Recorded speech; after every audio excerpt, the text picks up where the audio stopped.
이 철학자이자 수학자이자 물리학자였던 이 데카르트는 우리가 잘 아는 이 이야기를 남겼습니다.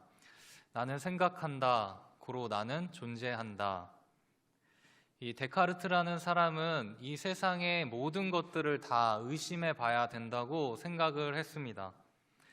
그런데 모든 것을 다 의심해 봤는데 의심할 수 없는 한 가지가 있었는데 그것은 바로 의심하고 생각하고 있는 바로 나 자신이었다라는 것입니다. 그래서 나는 생각한다, 고로 나는 존재한다, 그런 이야기가 나온 것입니다. 우리는 지금 존재하고 있습니다. 그리고 우리는 지금 존재한다라는 사실을 스스로 부정할 수 있는 사람도 없을 것입니다. 그렇다면 우리는 지금 어떻게 존재할 수 있는가?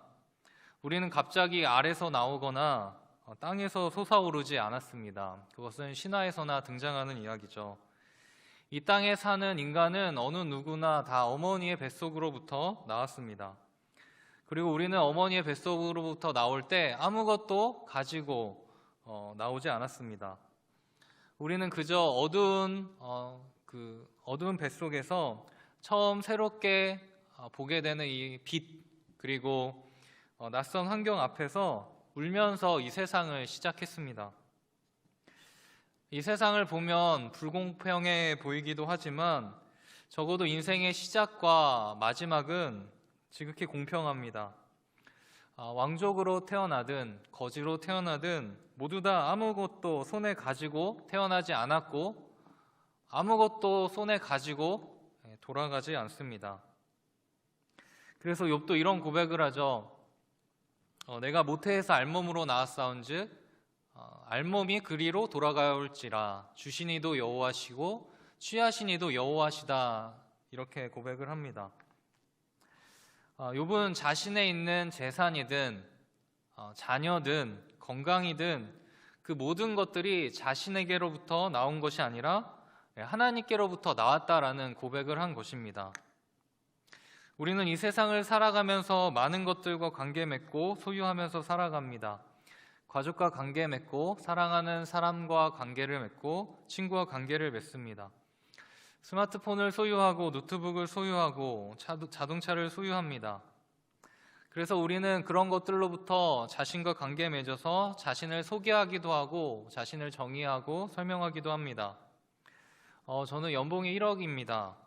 저는 누구의 엄마이고 누구의 아빠입니다. 제 친구는 이런 일을 합니다. 제 스마트폰은 갤럭시입니다.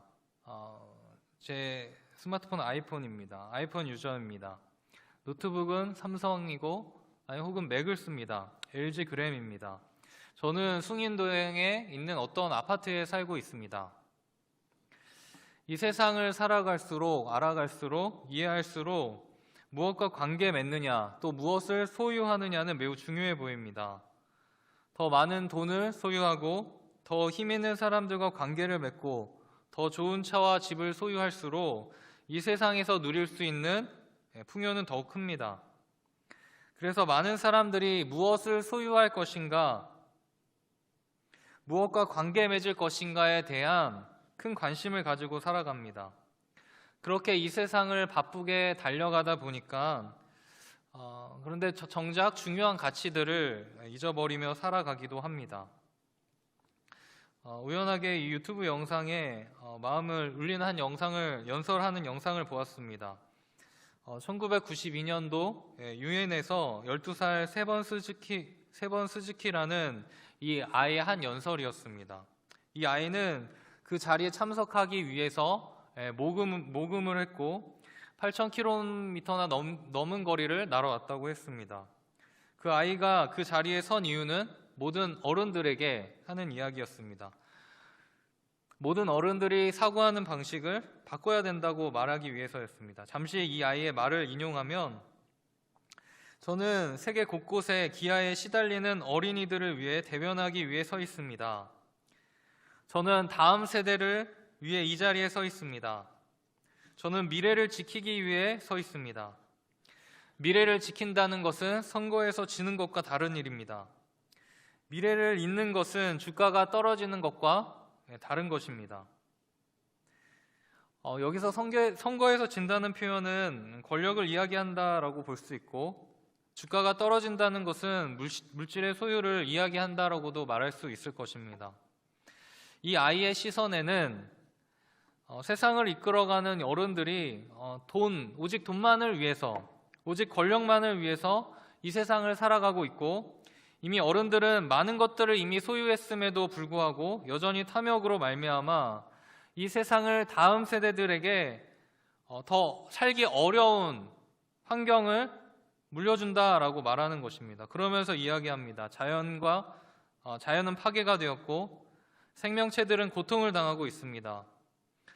어른들은 다른 사람들과 싸우지 말라고, 다른 생명체를 괴롭히지 말고, 가진 것들을 나누고 욕심을 부리지 말라고 말하지만 왜 어른들은 세상에 나가면 우리에게 하지 말라고 한 것을 하는 것인가? 그렇게 물었습니다. 이 세상에 살아가다 보니 소유욕과 권력욕에 눈이 멀어서 정작 다음 세대들에게 중요한 환경과 좋은 환경과 좋은 모습들을 전해주지 못하는 현실을 이야기한 것입니다. 그러니까 중요한 것들을 놓치고 있다라는 것입니다.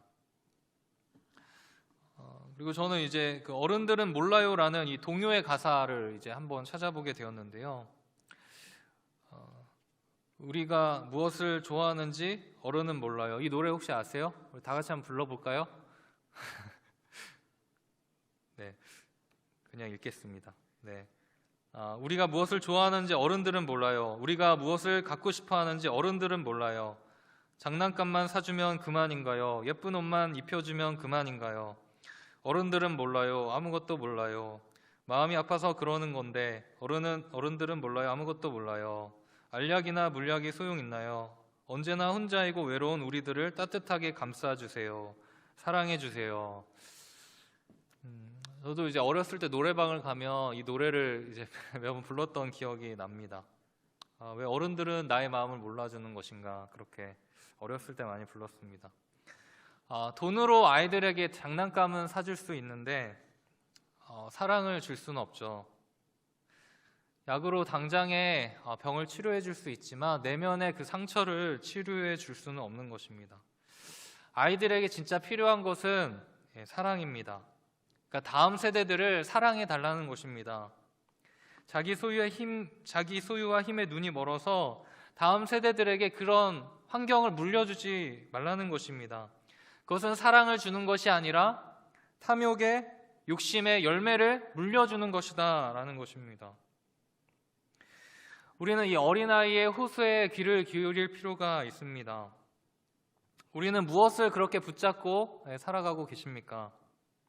그것이 남겨주는 열매는 무엇인가요?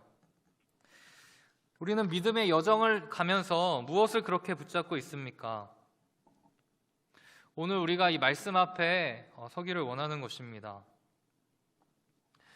이제 매주 토요일 오전에 이제 청년 1부 목자들과 2부 목자들과 이제 온라인으로 목자 모임을 계속 진행하고 있는데요. 우리가 이제 계속 창세기를 통해서 이제 요셉을 살펴보고 있지 않습니까? 그래서 요셉에 대해서 어떻게 생각하는지 물어봤습니다.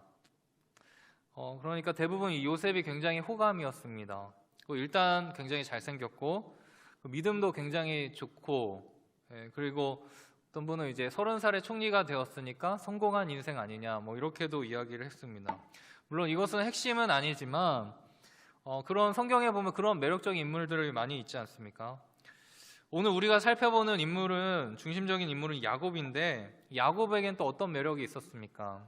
야곱은 굉장히 사랑꾼이었죠. 로맨티스트였습니다. 야곱은 자신이 사랑하는 라헬을 위해서 무려 14년이나 봉사했습니다. 그러니까 사랑을 위해서라면 뭐든지 할 수 있는 사람이 아마 야곱이 아닌가 싶습니다. 여러분들은 잘생긴 요셉하고 결혼을 하고 싶습니까? 아니면 이 로맨티스트 야곱하고 결혼하고 싶습니까? 어떤 사람이 더 좋으세요? 그런데 야곱은 라헬을 사랑했죠. 야곱은 라헬을 사랑했습니다. 그렇게 사랑한 라헬과 결혼을 하고 낳은 이 자녀들이 얼마나 사랑스러웠겠습니까? 라헬에게서 낳은 이 아들은 베냐민과 요셉이었죠. 우리는 야곱이 요셉을 얼마나 사랑했는지 잘 알고 있습니다. 근데 야곱은 이 사랑했던 요셉을 잃게 되죠. 야곱이 요셉을 잃은 슬픔을 우리는 얼마나 알 수 있겠습니까? 그리고 그 아픈 상처를 다시 한번 일으키기 위해서 얼마나 많은 고통과 또 극복하기 위해 얼마나 많은 노력을 했는지 우리는 다 알 수 없을 것입니다. 자녀를 잃어본 분들이 이해할 수 있을 것입니다. 야곱은 이 요셉을 잃었고 이제 자신이 사랑하는 라헬, 그 라헬의 아들은 이 베냐민 뿐이었습니다. 여러분, 베냐민은 어떤 아들입니까? 라헬이 이 베냐민을 낳고 죽게 되지 않습니까? 그 라헬의 목숨과도 바꾼 아들이 이 베냐민이었습니다. 그래서 야곱에게 이 베냐민은 더욱더 특별한 존재였던 것입니다. 야곱에게 이 베냐민은 잃은 요셉을 대신할 수 있는 아들이었고 또 자기의 사랑하는 그 아내를 생각나게 하는 그런 아들이었습니다. 얼마나 더 큰 애정이 갔겠습니까? 그런데 지금 야곱은 어떤 상황을 맞이하게 됐습니까? 지속되는 기근으로 인하여서 양식이 다 떨어졌습니다. 그래서 야곱의 자녀들에게 이제 애굽으로 다시 돌아가서 양식을 다시 사오라고 이야기를 하는 상황 아닙니까? 그런데 애굽에 다시 가서 양식을 사오려면 이 막내 아들 베냐민을 꼭 데려갔어야 됩니다. 야곱이 베냐민을 그렇게 쉽게 보낼 수 있었을까요? 베냐민을 위험한 상황에 두기 어려웠을 것입니다. 그렇지만 또 한편으로는 가만히 있을 수도 없었을 것입니다. 그대로 있으면 기근으로 인해서 먹을 양식이 없어서 이제 굶어 죽는 상황을 맞이해야 될 것이기 때문입니다. 야곱은 딜레마에 빠졌죠. 자기의 사랑하는 그 베냐민을 어려운 위기와 생명의 위기 속에 두면서 양식을 구하기 위해 이 베냐민을 애굽으로 보낼 것인가 아니면 그냥 다 같이 굶어 죽을 것인가. 여러분들 어떤 결정을 하시겠습니까? 참 쉽지 않은 결정입니다. 이러지도 저러지도 못하는 상황에 놓여진 것입니다. 그런데 그때 한 사람이 나섭니다. 그게 바로 유다 아닙니까? 유다는 말합니다. 아버지, 제가 베냐민을 데리고 꼭 책임지고 다시 데려오겠습니다. 만약 베냐민에게 무슨 일이 있으면 제가 영원히 아버지 앞에 죄인으로 살겠습니다. 그 9절 말씀인데 우리 9절 말씀 한번 같이 읽어보도록 하겠습니다. 시작. 내가 그를 위하여 담보가 되오리니 아버지께서 내 손에서 그를 찾으소서. 내가 만일 그를 아버지께 데려다가 아버지 앞에 두지 아니하면 내가 영원히 죄를 지리이다. 유다는 이 문제 앞에서, 이 상황 앞에서 문제를 해결하고자 했습니다. 그 해결 방법은 자신이 책임을 지고 자신이 희생을 하겠다는 것이었습니다. 유다는 주어진 환경을 원망할 수도 있었고 요셉과 베냐민만 편애하는 아버지께 불평과 불만이 있었을 것입니다. 그런데 그렇게 해서 문제가 해결되는 것이 아니었습니다. 그 문제와 상황이 해결되기 위해서는 누군가의 희생과 책임, 용기가 필요하다는 것을 알았습니다. 우리는 먼저 이 유다를 통해서 이 공동체를 향한, 오늘날 교회를 향한 우리의 마음이 어떠해야 하는지 생각하게 됩니다. 책임과 희생이라는 단어는 오늘날 시대와 참 어울리지 않는 단어인 것 같습니다. 이 시대는 책임지지 않는 시대입니다. 자기 중심적인 시대입니다. 자기가 하고 싶으면 하고 하기 싫으면 안 하는, 자기가 좋은 대로 하는 시대입니다. 우리는 여러 기사의 댓글들을 보게 되면 누가 더 잘 비난할 수 있는지, 누가 더 잘 깎아내릴 수 있는지 대회를 하는 것 같습니다. 누가 시킨 건지 모르겠지만 누구가 시키지 않은 것 같은데 너무너무 잘합니다. 비난과 원망은 너무너무 많은데 책임지는 사람은 없습니다. 우리들이 살아가는 시대가 이런 시대죠. 근데 우리들이 원하는 세상도 이런 세상입니까? 그렇게 해서 문제가 해결이 됩니까? 물론 건전한 비판은 우리가 성장하고 바르게 나아가는 데 도움이 되지만 자기의 희생과 책임이 없는 세상, 모두가 비난과 평가만 하는 세상 속에 우리는 어떤 소망을 찾을 수 있습니까? 문제를 해결하는 사람은 없고 문제를 더욱더 키우는 사람들만 있습니다. 어떻게든 가정을 파괴시키고 어떻게든 공동체를 무너뜨리고 한국교회를 무너뜨리고 대한민국을 무너뜨리려는 그런 세력들이 너무 많이 있습니다. 근데 그런 세력에 우리도 가담하고 있을 것입니다. 우리도 모르게 말이죠. 우리는 무너뜨리고 죽이는데 앞장서고 있는 모습이 우리들 안에도 발견되지 않습니까? 그렇지만 우리는 성경에서 책임 전가의 모습이 아니라 책임을 지는 모습을 가르쳐 준다라는 것을 알고 있습니다. 자기 중심적인 삶이 아니라 자기 희생을 말하고 있는 것이 성경입니다. 책임 전가는 하나님께 범죄한 아담이 가장 먼저 보여준 반응입니다. 아담은 선악과를 따먹고 하나님께서 찾으시니까 뭐라고 하십니까? 하나님께서 만드신 저 하와가 제게 주신 거를 제가 먹었습니다. 그러니까 제 잘못 아니고 하나님께서 만드신 하와가 잘못이고 하나님께서 잘못하셨습니다. 책임 전가하고 있는 것입니다. 첫 아담은 책임 전가의 모습을 보여줬지만 둘째 아담 예수님은 책임을 지는 모습을 보여주셨습니다. 아무런 죄가 없음에도 그 책임을 예수님이 다 짊어지셨습니다. 여러분들, 우리는 지금 우리가 어떠한 삶을 살고 있는지가 우리의 현재 주소를 나타내고 있는 것입니다. 우리는 유다를 통해서 예수님을 통해서 보여주시는 이 자기 희생과 자기 책임이 이 공동체를 살리는 길, 교회를 살리는 길, 이 나라를 살리는 길임을 이 시간 우리들의 마음에 새겨지기를 원하는 것입니다. 유다의 이러한 모습을 통해 야곱의 마음에는 변화가 일어났습니다. 야곱은 베냐민을 보내겠다고 그렇게 결단을 합니다. 야곱이 베냐민을 보내는 그런 과정까지 얼마나 많은 뼈를 깎는 고통이 있었겠습니까?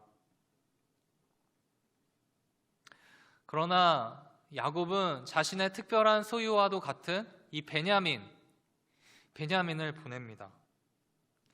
베냐민을 하나님께 맡깁니다. 그리고 야곱은 하나님을 바라보고 하나님께 초점이 향합니다.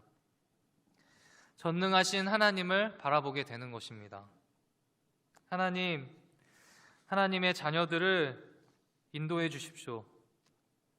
그 말씀이 14절 말씀입니다. 우리 한번 14절 말씀 같이 함께 읽도록 하겠습니다.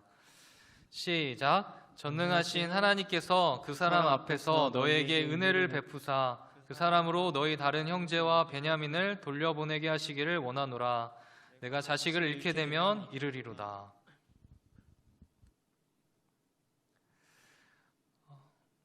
이게 마지막에 보면 잃게 되면 이르리로다 라는 그 고백 안에서 이 야곱의 그 모든 심정이 담겨져 있는 것이죠. 자신의 전부와도 같은 그 베냐민의 생명을 하나님께 완전히 의탁드리는 것입니다. 저는 이 말씀을 읽으면서 가장 먼저 그 아브라함이 떠올랐습니다. 100세에 얻은 그 귀한 아들을 하나님께서는 다시 바치라는 이야기를 하십니다. 그 아들을 자신의 손으로 죽여야 되는 그 상황, 하나님께서 참 잔인하시다라는 생각도 들게 됩니다. 그런데 하나님께서는 명확하게 말씀을 해주시는 것입니다. 아브라함이 자녀를 가질 수 없었는데 자녀를 갖지 못한 아브라함에게 그 자녀, 그 생명을 주시는 분이 하나님이시고 또 동시에 그 생명을 걷어가실 수 있는 분도 하나님이시다. 너의 참된 주인이 누구인지 기억하라는 것입니다.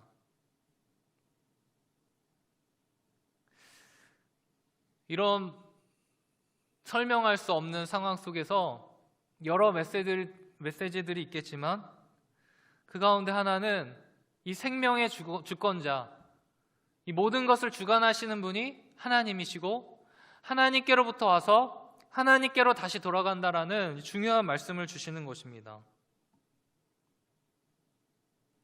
그 사실을 야곱에게도 가르쳐주고 싶으신 것이죠. 또 이 찬양이 떠올랐습니다.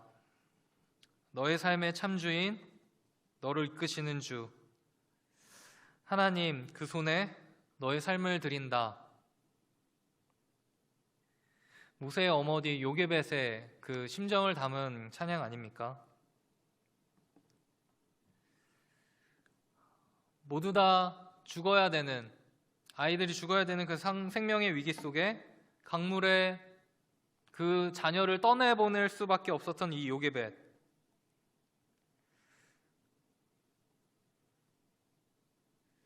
하나님께 자신의 아들 이 모세를 맡겼던 그 모습을 기억하게 됩니다.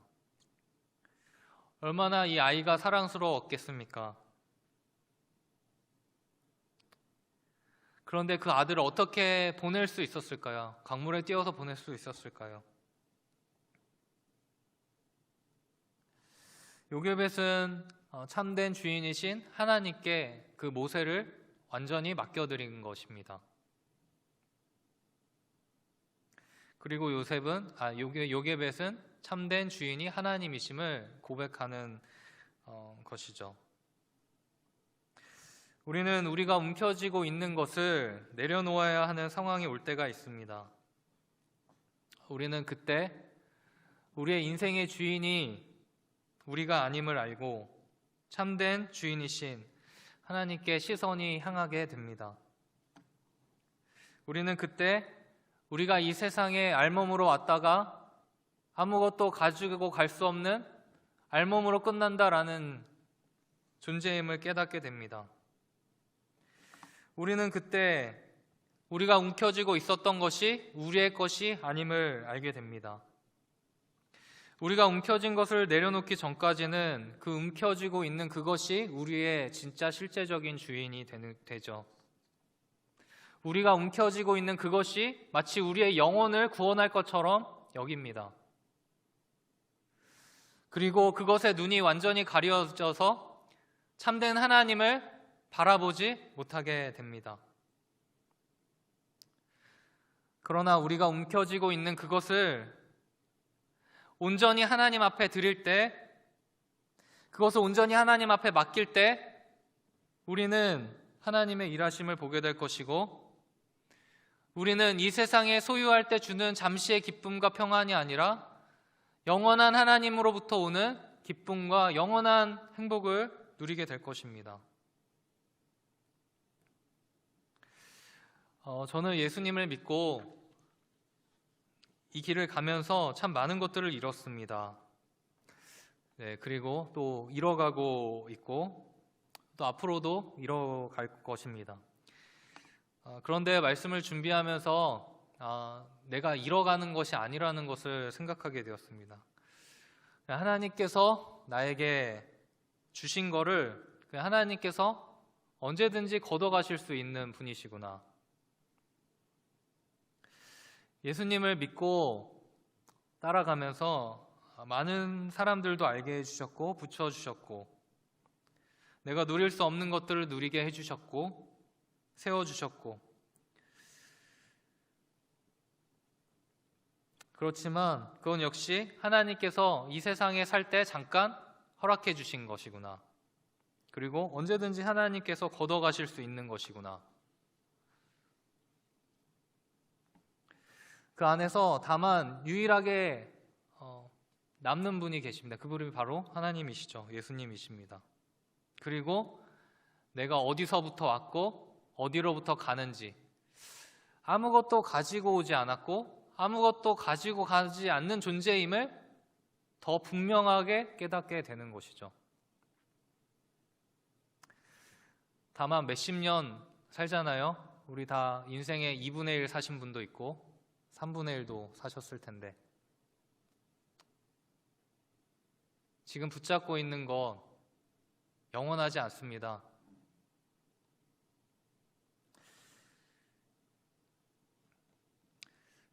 그러니 그냥 지금 제가 이 순간 존재하고 있고 하나님을 지금 바라볼 수 있고 하나님의 말씀을 전할 수 있다는 것 이 자체만으로도 엄청난 영광과 기쁨이 제 안에 있는 것이죠. 얼마나 놀랍고 감사한 일입니까?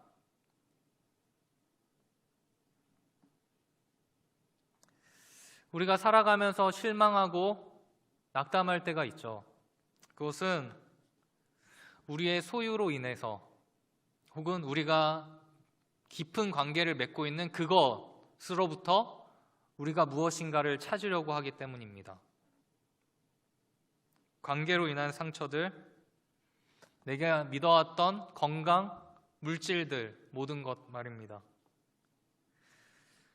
여러분들 그거 하나님께 맡겨드리라고 오늘 이 말씀을 주시는 것이라고 생각합니다.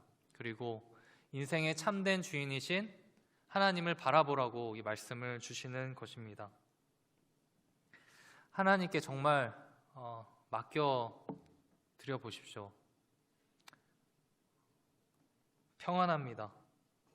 세상이 줄 수 없는 평안을 반드시 여러분들에게 주실 것입니다.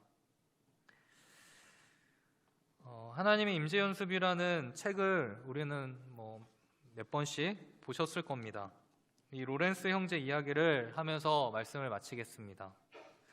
로렌스 형제는 아주 작은 것 하나에도 하나님의 임재를 기대하면서 또 바라보면서 살았던 사람입니다.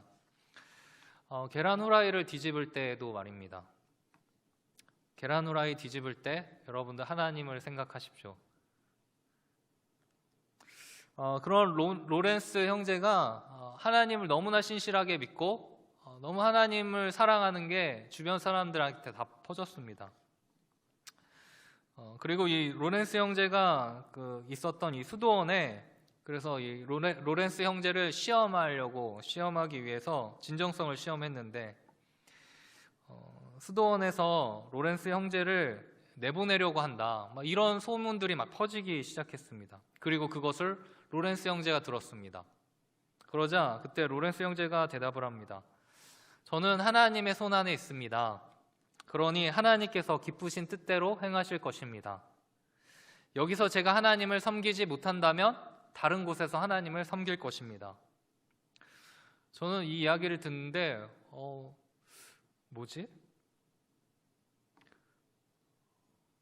어떻게 저렇게 여유로울 수 있지? 그런 생각을 하게 되었어요. 로렌스 형제의 진정한 주인이 정말 하나님이신 것을 자신의 말을 통해서 증명이 되는 것이죠. 그 안에는 탐욕과 욕심을 찾아볼 수 없었습니다. 여유가 있었고 이 여유는 이 세상에서 소유할 때는 절대 가질 수 없는 영원한 생명과 영원한 나라를 소유할 때 올 수 있는 여유죠. 하나님께 자신을 정말로 다 맡겨드리고 맡겨드릴 때 나올 수 있는 이런 여유 아닙니까? 우리가 불안한 이유는 우리가 그거를 너무너무 붙잡고 있기 때문입니다. 하나님께서는 그거 내려놔도 괜찮다. 그리고 너가 진짜 붙잡아야 되는 분이 하나님이다. 그거 말씀해 주시는 것입니다. 우리의 인생의 참된 주인 되신 그 하나님 오늘도 우리가 묵상하고 그분 앞에 다시 한번 서서 우리 한 주 동안의 삶 속에서도 하나님께 영광 올려드리고 또 하나님의 임재를 경험하며 한 주 동안 승리하시는 또 저와 여러분들 되시기를 주님의 이름으로 간절히 소망합니다.